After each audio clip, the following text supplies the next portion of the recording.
Глава 57. Сэлянь ловко увернулся.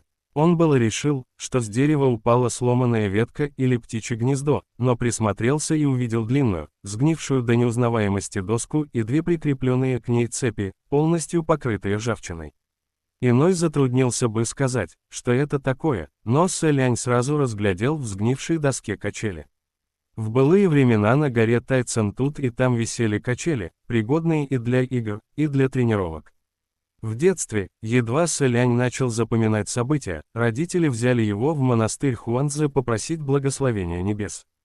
По пути принц увидел группу молодых монахов, которые устроили тренировочный бой на качелях, да такой захватывающий и красивый, что даже государь и государыня засмотрелись, а уж Сэлянь так и вовсе хлопал в ладоши и кричал «Браво!». Принц упросил родителей щедро вознаградить монахов, и с тех пор в его душе прочно закрепилось мнение, что самосовершенствование – это захватывающе и весело. Что же касается решения принца по-настоящему поступить в ученики к наставникам монастыря и заниматься самосовершенствованием, оно принималось вовсе не ради веселья. Передохнув немного, Сэлянь продолжил восхождение. И чем дальше он продвигался, тем гуще становились заросли кустарников и сухих лиан.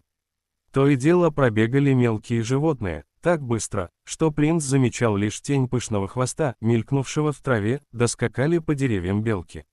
Зверьки держали в лапках сосновые шишки, грызли орехи и украдкой поглядывали на незваного гостя. Колючие кустарники, преграждающие путь, царапали руки и одежду Сэляня, однако он совершенно не замечал этого. Дорога заняла целых 6 часов, когда он наконец добрался до пика принца. Разумеется, пик принца изначально назывался иначе, имя сменили лишь потому, что здесь стоял храм наследного принца. В зарослях сорной травы то тут, то там виднелись лишь островки плитки, выложенные орнаментом черепашьего панциря, да еще прятался обуглившийся каменный фундамент. Когда-то он был основанием главного зала. Принц направился дальше и обнаружил развалины стен, черепки, покрытые глазурью, и посреди всего этого, открытый зев древнего колодца. Заглянув внутрь, он увидел, что колодец давным-давно высох и в глубину достигал не более нескольких чи. Дно, насколько можно было разглядеть, покрывал слой грязи. Сэлянь, впрочем, без тени сомнений сделал шаг и спрыгнул вниз. Он не свалился в грязь. Вместо этого пролетел сквозь наброшенную иллюзию на пару джанов в глубину и коснулся ногами твердой земли. Вокруг стояла кромешная тьма, вытяни руку, пальцев не разглядишь, а если посмотреть наверх, не увидишь солнца, будто над головой висел плотный тканый полог, не пропускающий свет. Принц не без труда нащупал на дне колодца несколько кирпичей, на которые надавил в определенной последовательности и услышал гулкий скрежет, рядом в стене открылась очень низкая дверца. Сэлянь лег на живот и пополз по проходу за ней. Едва оказавшись внутри, он услышал, как дверца закрылась с таким же скрежетом. Спустя четверть часа тоннель закончился. Сэлянь выпрямился, щелкнул пальцами и зажег пучок пламени. Когда на пальцах заплясал огонек, будто откликаясь на его зов, неподалеку начало разгораться тусклое сияние, похожее на яркую жемчужину или чьи-то сверкающие глаза, пробудившиеся от глубокого сна. Спустя мгновение такие светящиеся жемчужины одна за другой загорелись целым роем, озаряя округу, так что стало возможным разглядеть, что принц находился в просторном зале подземного дворца, потолок которого украшали бесчисленные сияющие созвездия. Весьма сложно было предположить, что императорская усыпальница древнего государства Синьлы скрывается под обожженной пожаром горой Тайцан. Мерцающие созвездия складывались из инкрустированных в потолок жемчужин, наделенных свойством сиять в темноте, а также алмазов. Жемчужины, затронутые внешним источником света, излучали собственное сияние, а алмазы отражали его. Жемчужины и драгоценные камни дополняли и усиливали блеск друг друга, создавая иллюзию, будто здесь, под землей, спрятался маленький Млечный Путь. За каждую такую жемчужину или камень можно купить несколько городов, сковырнешь один, и всю жизнь сможешь провести в достатке, славе и бесконечном наслаждении. Но Сэлянь даже взгляда не бросил на сокровища, он пересек подземный зал и подошел к самому дальнему склепу. В сравнении с храмовым залом этот склеп казался невзрачным, поскольку на самом деле даже не был достроен, внутри не оказалось пышного убранства, только два саркофага. А между саркофагами торжественно стоял человек. Парадные одеяния, золотая маска на лице и меч, сверкающий белоснежным лезвием, направленный прямо на принца. Однако человек сохранял неподвижность, не делая и шага вперед. Сэлянь вошел в склеп, не обращая на него никакого внимания, просто потому что знал, под маской нет лица, а под парадными одеяниями нет их владельца. Лишь чучело, сделанное из палок и соломенных жгутов, призванное обмануть несведущего схожестью с настоящим стражем. Многие годы лишь это парадное одеяние да золотая маска вместо него служили компанией двум одиноким гробам. На крышке каждого саркофага стояло по маленькому золотому блюду, а на блюде, совершенно не подобающая обстановке картина, фрукты, иссохшие и сморщенные до такой степени, что остались лишь косточки и твердые кусочки чего-то заплесневевшего и почерневшего до полной неузнаваемости. Сэлянь собрал испортившиеся подношения с блюд и выбросил в угол склепа. Затем поискал за пазухой, но ничего не нашел, при нем была лишь половинка маньтоу, но и ту он отдал Хуачину. Поэтому принц произнес: «Отец, матушка, простите, я забыл принести подношение, чтобы помянуть вас». Конечно, никто ему не ответил. Сэлянь медленно сел на пол, опираясь на изголовье саркофага. Посидев так несколько минут, Сэлянь заговорил: «Матушка, я видел Цзэжуна. Он не погиб, просто обернулся демоном. Не представляю, чем он занимался несколько сотен лет». Принц покачал головой. «Он убил очень много людей, а теперь другой человек хочет убить его, да и чертоги верхних небес, должно быть, не спустят содеянное ему с руков, не знаю, как его можно исправить». Он хотел рассказать еще что-то, как вдруг совсем рядом с ним послышалось тоненькое всхлипывание. Сэлянь остолбенел и мгновенно переменился в лице. Он вслушался и понял, что ему не показалось. Это действительно был плач. Причем очень тихий, едва различимый, и если не задерживать дыхание и не прислушиваться, ничего не заметишь. К тому же, плач звучал очень тоненько, как будто плакал если не ребенок, то наверняка женщина. Плач раздавался в непосредственной близости от него, будто отделенный лишь тонкой стеной, а то и вовсе ничем. Сэлянь резко развернулся и убедился, что звук исходит из саркофага, к которому он прислонился. Чрезвычайно ошеломленный, Сэлянь все-таки не смог удержать сорвавшийся с губ вопрос, наполненный радостью. «Матушка, это ты». Однако почти сразу принц пришел в себя, того, на что он так надеялся, просто не могло произойти. Его мать безвременно скончалась еще 800 лет назад. Она покинула круговорот бесконечных страданий и потому не могла обернуться призраком безвинно погибшего. К тому же, в этом плаче не было ни звука печали, только страх. Но кто мог в эту самую секунду прятаться в гробу его матери? Сэлянь не стал медлить ни секунды, резким движением отбросив крышку гроба в сторону, правой рукой он занес фансинь для удара. Но когда разглядел, что же находится под крышкой, лезвие меча немедленно остановилось.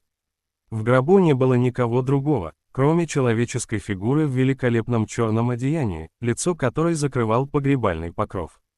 Изначально внутри лежала мать Сэляня, но тот, кто сейчас занимал ее место, просто не мог оказаться ею. Поскольку ростом был намного меньше, да и очертания тела совершенно не совпадали, а самое важное, фигуру в гробу до сих пор била дрожь, значит это наверняка живой человек. Сэлянь рывком сдернул погребальный покров и увидел под ним лицо маленького ребенка. В одно мгновение даже его сердце похолодело от увиденного. Принц схватил ребенка, в его голосе слышался страх пополам с потрясением. «Где моя матушка? Где она? Что ты сделал с телом моей матушки?» На первый взгляд эти роскошные черные одеяния не обладали никакими особыми свойствами, однако на самом деле были изготовлены из нитей коконов редчайших шелкопрядов, условия выращивания которых держались в секрете. Шелковую нить преподнесли в дар гости из небольшого чужеземного государства. Прошедшая несколько этапов тщательной обработки, она превращались в готовые одеяния, которые, вкупе с лекарственными травами и ароматными благовониями, помогало сохранить тело усопшего, запечатанное в гробу. Таким образом, труп не сгнивал многие века, а посмертный облик оставался таким же, как при жизни. Вот только в этот самый момент одеяния из редкого шелка оказались надеты на маленького ребенка. Но где же тогда тело его матери? И что с ним теперь стало? Селянь не решался задумываться об этом.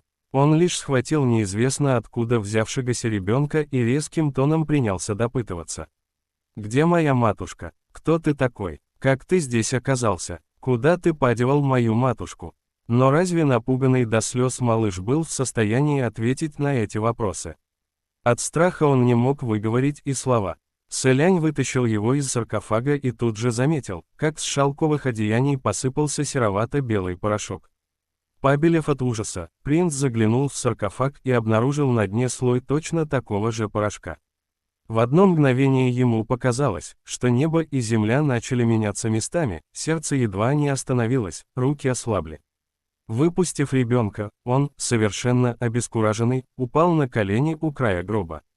Он никак не решался дотронуться до порошка, но в то же время не мог оставить его вот так, рассыпанным, будто пепел от догоревших благовоний. Ему ни на миг не хотелось признавать этого, но в душе принц прекрасно понимал, что это такое. Во что еще мог превратиться труп, 800 лет хранившийся в особом коконе из шелковых одеяний, из которых его столь бесцеремонно вынули. В какой-то момент в душе Селяня воцарилось смятение, он ни о чем другом не мог помыслить, лишь обхватил голову руками, пытаясь избавиться от гула в ушах.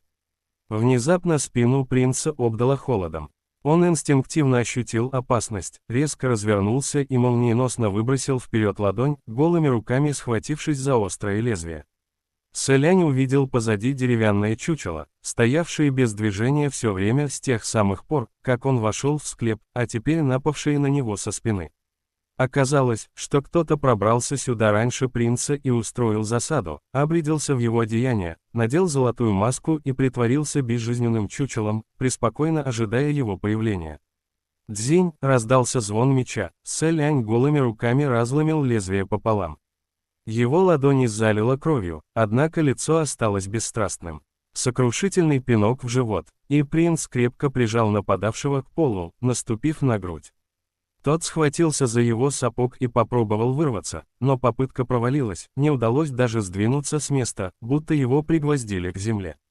Селянь склонился над плененным и сбил золотую маску, под которой оказалось лицо молодого мужчины. Принц закричал на него: «Кто ты такой, расхититель усыпальниц? Как ты вошел сюда?» Как вдруг рядом послышался крик ребенка.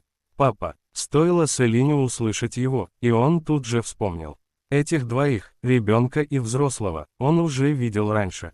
Разве это не отец и сын, которых Цзэжун едва не сварил на обед в своем логове? Селянь немедленно понял, в чем дело.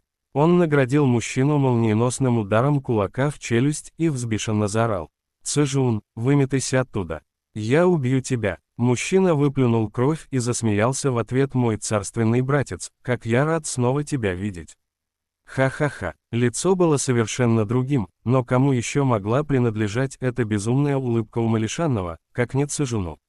Он додумался обернуться бесплотной сущностью и захватить тело молодого отца. Сомнений быть не могло, наверняка, когда Лан Цаньцу забросил Цзэжуна в котел, тем самым уничтожив его материальное тело, тот, спасаясь от погони, воспользовался всеобщей суматохой и смешался с толпой людей, которые уносили ноги из пещеры, занял тело молодого мужчины, а затем явился в усыпальницу рода Синьлы. Иначе каким образом обычный человек мог узнать расположение склепа Синьлы, которое держалось в строжайшем секрете, и оказаться здесь в столь короткий срок? Он взял ребенка с собой, возможно, для того, чтобы позже съесть его, а возможно, чтобы спрятать в гробу, как он сделал только что, и тем самым отвлечь внимание Селяня, а затем атаковать со спины, воспользовавшись представившимся шансом. Селянь отвесил еще удар, отчего Цзэжун даже состроил обиженную мину, схватился за лицо и завопил: «Братец, чего ты так вспылил? Ну проткнул бы я тебя разок, тебе все равно ничего не сделается, хи-хи-хи-хи». Последовало еще два глухих удара, глаза Селяня налились кровью. «Как моя мать к тебе относилась? И как ты поступил с ней? С ее прахом?» Цзэжун хмыкнул. Тетка давно умерла, ее больше нет, так какая разница, хранится ее труп в виде тела или в виде праха. Тот же труп, только форма сменилась, и все. Она же никуда не делась, а ты уже распустил нюни. И как только у тебя рука поднялась столько жестоко обойтись тогда с Аньлы. Не думал, что мой дрожайший братец на самом деле двулик. После этих слов выражение его лица внезапно переменилось, он зло выплюнул. Почему я так поступил с ней? Кого же еще винить в этом, как не тебя? Сам-то не догадываешься, это ты во всем виноват. Ты, злой дух поветрия, как только совести хватило прийти плакаться в усыпальницу императорского рода Синьлы. Сэлянь придавил его сильнее, и Цзэжун громко завопил, истекая кровью изо рта, однако его охватило еще большее возбуждение, обеими руками он вцепился в окровавленный сапог принца и взвизгнул. Да, вот так, вот он, настоящий ты. Дерись, сражайся, убивай, бей изо всех сил. Изо всех сил. Отбрось к черту образ святого недотепы, который жертвует собой ради высшей цели и страдает так, что словами не передать. Меня тошнит от одного взгляда на тебя, Боя. Тут к ним подобрался ребенок, который со слезами заголосил. Папа, что с тобой? Мальчик, конечно, не понял, что произошло, он видел только, как кто-то жестоко избивает его отца. Для него Сэлянь сейчас являлся настоящим демоном, монстром во плоти. Мальчишка ужасно боялся, что его единственного родного человека сейчас убьют, и потому не убегал, а изо всех сил пытался сбросить с груди отца ногу злого демона. Мужчина то и дело плевался кровью, и мальчуган, напуганный до полусмерти, ручонками закрывал отцу рот, словно думал, что таким образом сможет остановить кровотечение. От этой картины Сэлянь немного остыл. Подумав, что хозяин этого тела ни в чем не виноват, принц ослабил давление и опустил фансинь, ткнув кончиком лезвия в щеку Цзэжуна. В голосе принца прозвучала угроза. «Цзэжун, сейчас же, выкатывайся оттуда, если не выйдешь, я вытяну тебя за язык, вот увидишь».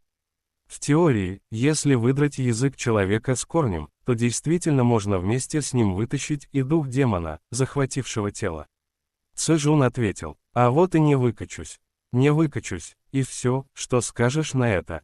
Тяни сколько хочешь, давай, убей меня. Я сейчас слаб, и если убьешь этого человечешку, то возможно, что и я вместе с ним помру, не упусти такой прекрасной возможности, ведь тебе никогда в жизни не отыскать мой прах, и не мечтай. Он даже высунул язык, будто ему не терпелось, чтобы Сэлянь осуществил угрозу и жутко кровавым способом вытянул его дух из тела. Затем невнятно проговорил, все равно человек, чье тело я занял, лишь никому не нужный кусок мяса, давай, действуй, никто не узнает, никто не озаботится, священное сияние вокруг его высочества наследного принца не померкнет ни на мгновение. Смотри, я даже твою мать рассеял в прах, неужели ты не убьешь меня? Ха-ха-ха, мальчишка никак не мог сдвинуть сапог Сэляня, и тогда схватился за его ногу и громко заплакал. «Не убивайте моего папу, не убивайте его». Дыхание Сэляня с каждым вдохом становилось все чаще, голова кружилась, по телу проходила дрожь. Он всей душой желал одним ударом размозжить череп Цзэжуна, и все же не мог позволить себе совершить желаемое. Цзэжун развел руки в стороны. «Ха-ха-ха-ха, мой царственный братец, неудачник, ну какой же ты неудачник». Сэлянь приподнял его с пола, занес кулак и принялся удар за ударом безжалостно бить по лицу, на каждый удар бранясь. «Заткнись, заткнись, заткнись». Но чем больше разъярился Сэлянь, тем радостнее становился Цзэжун. Пускай ценой стало жестокое избиение, он готов был ее заплатить, тем самым затащив своего палача в ад вместе с собой. Цзэжун получал безграничное удовольствие, его глаза ярко блестели. Смотрите, он наконец показал свое истинное лицо. Мой царственный братец, разве в этом мире есть хоть кто-то, знающий тебя лучше моего? Нет, ты надел маску бездомного пса, на которого может двумя ногами наступить любой желающий, но мне, как никому другому, известно, что в душе ты все так же высокомерен, ты ведь никогда не мог стерпеть, когда кто-то называл тебя неудачником. И теперь, когда я нарек тебя таковым, ты наверняка до смерти ненавидишь меня. Признайся, это задело тебя так, что сердце кровоточит.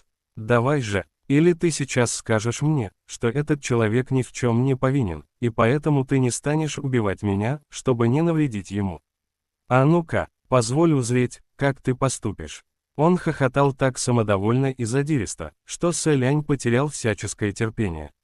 Цзынь, черное лезвие Фансиня с громким звоном взлетело вверх, а после безжалостно опустилось.